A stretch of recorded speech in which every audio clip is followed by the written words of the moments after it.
ওরে আর শেখ মুজিবকে বলবেন না, এখন থেকে বলবেন শেষ মুজিব। আর শেখ হাসিনার বলবেন শেষ হাসিনা। আমরা এখানে আজকে এসেছি আমাদের মাত্র একটা দাবি। 2009 সালে 25 ফেব্রুয়ারি স্বৈরাচার সরকার হাসিনা যে হত্যাকাণ্ড ঘটেছিল, শুধু একটি বাহিনী ধ্বংস করে নাই, দুইটি বাহিনী ধ্বংস করে বাংলাদেশকে শুধু বাংলাদেশে রাখে নাই।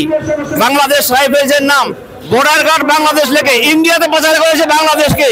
আমরা শুধু এখানে এসেছি ন্যায় এবং সত্য প্রতিষ্ঠা করার জন্য। আমরা 54 বছর পরে স্বাধীনতার স্বাদ বহন করতে পারি নাই। একমাত্র স্বৈরাচারী হাসিনার বাবা শেখ মুজিব, ওরে আর শেখ মুজিবকে বলবেন না, এখন থেকে বলবেন শেষ মুজিব। আর শেখ হাসিনার বলবেন শেষ হাসিনা।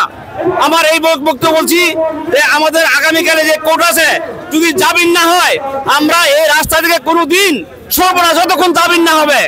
দ্বিতীয়ত, আমাদের যদি এই চাকরিতে পুনর্বহাল না করা হয়, সুষ্ঠু তদন্তের মাধ্যমে যদি কেউ দোষী হয় সে দোষীর বিচার হবে।